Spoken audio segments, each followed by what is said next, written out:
Hello friends, আমি আজকে বানাবো ঘুগনি। এই ঘুগনিটা আপনারা রুটি, পরোটা এবং শুধু মুখে খেতে পারবেন। এখানে আমি 2 বাটির মতো মটর ভালো করে ধুয়ে সারা রাত ভিজিয়ে রেখেছি। আপনারা সারা রাত ভিজোতে না পারলেও 6-7 ঘন্টার মতো ভিজিয়ে রাখতে হবে। আবার একটু ভালো করে ধুয়ে আমি ডাইরেক্টলি এখানে প্রেসার কুকারে দিয়ে দিব। তো আমি এখানে 2-3টার মতো আলু কেটে রেখেছি, ওটাও দিয়ে দিব। হাফ চামচের মতো লবণ, হাফ চামচের মতো হলুদ গুঁড়ো আর একটু পানি দিয়ে আমি এটাকে সিদ্ধ করে নেব। প্রায় 4টার মতো সিটি দিলেই আমি এটাকে নামিয়ে নেব। যতক্ষণ এটা সিদ্ধ হচ্ছে এদিকে আমি সবজিগুলো কেটে নেব। তো এখানে আমি 4টার মতো ছোটো সাইজের পেঁয়াজ নিয়েছি আর লঙ্কা কয়েকটা আর টমেটো। তো আমি ভালো করে এগুলোকে কুচি করে কেটে নেব। আপনারা চাইলে কাঁচা লঙ্কা একটু কম করে দিতে পারেন, যে যার মতো ঝাল পছন্দ করেন সেরকম দেবেন। একে একে আমার সবজিগুলো কাটা হয়ে গেল। তো আমি এগুলোকে সাইডে রেখে দেব।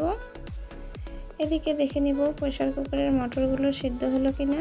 তো এখানে 4টা সিটি হয়ে গেছে। প্রেসার কুকারটা সামান্য ঠান্ডা হওয়ার পরে আমি এগুলোকে চেক করে নেব এগুলো ভালোভাবে সিদ্ধ হয়েছে কিনা। তো মটরটা একদম ভালোভাবে সিদ্ধ হয়ে গেছে। আমি এগুলোকে সাইডে রেখে একটা ভাজা মশলা বানিয়ে নেব। এখানে তাওয়াটা গরম হয়ে গেলে আমি এখানে 4টা শুকনো লঙ্কা, 2টা দালচিনির টুকরো, 3-4টা লবঙ্গ, 3-4টা এলাচি আর হাফ চামচ গোটা জিরা, হাফ চামচ গোটা ধনিয়া দিয়ে ভালো করে গরম করে নেব। মশলাগুলো আমার ভাজা হয়ে গেছে। আমি মশলাগুলোকে একটা মিক্সিতে ভালো করে গুঁড়ো করে নেব। এদিকে মটর থেকে আলুগুলো আমি আলাদা করে নেব। কড়াইয়ে তেল গরম করে প্রথমে আমি আলুগুলো ভেজে নেব। হালকা করে ভাজলেই হবে। আলুগুলো ভাজা হয়ে গেছে, আলুগুলোকে আমি এখন নামিয়ে নেব।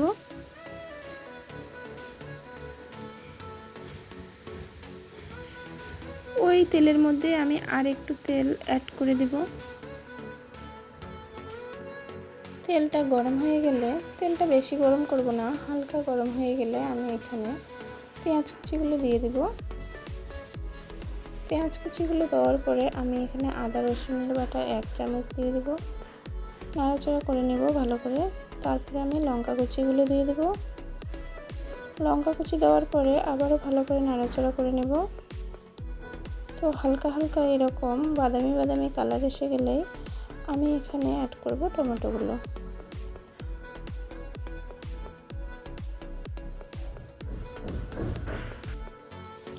টমেটোগুলো দেওয়ার পরে টমেটোগুলো ভালো করে এরকম করে নাড়াচাড়া করে নেব। সাথে এখানে আমি অল্প একটু লবণ, একটু হলুদ গুঁড়ো, একটু জিরার গুঁড়ো আর সামান্য পরিমাণে ধনিয়া গুঁড়ো দিয়ে দেবো। এর আগেও আমি এগুলো ইউজ করেছি, ওই জন্য মশলাগুলো একটু কম পরিমাণে দিচ্ছি। সব মশলাগুলো একদম সামান্য পরিমাণে দেব। তারপরে আমি এই ভেজে রাখা আলুগুলোও দিয়ে দেব। এখানে আলুগুলো দিয়ে ভালো করে কষিয়ে নিব।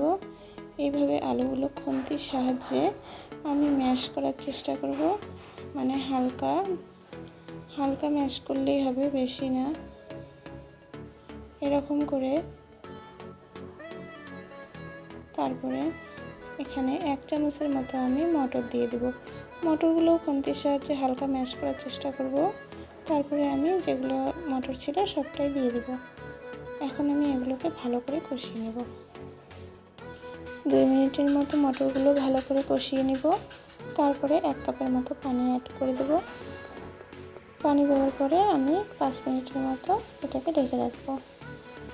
5 মিনিট পরে ঢাকনা খুলে আমি আবারও ভালো করে এটা নাড়াচাড়া করে কষিয়ে নেব। তারপর এখানে আমি ওই ভাজা মশলাটা যে আমি গুঁড়ো করে রেখেছি ওটা দিয়ে দেব। তারপর খুবই সামান্য গোলমরিচের গুঁড়ো দিয়ে দেব। তারপর আমি আরও 2 মিনিটের মতো এটাকে কষিয়ে নেব। খুবই সামান্য এবং বাড়িতে থাকা মশলা দিয়েই আপনারা এই ঘুগনির রেসিপিটা করতে পারবেন। খুবই সুস্বাদু এবং দোকানের মতোই লাগবে খেতে। আমার এটা রান্না হয়ে গেছে, আমি গ্যাসটা অফ করে এটাকে নামিয়ে নেব। নামিয়ে নেওয়ার পরে আমি উপর থেকে ধনে কুচি দিয়ে দেব।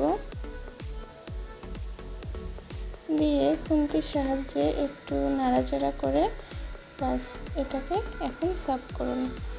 রুটি, পরাঠা কিংবা এমনি খেতে পারবেন। খুবই টেস্টি এবং খুবই মজার। আপনারা বাড়িতে অবশ্যই ট্রাই করবেন।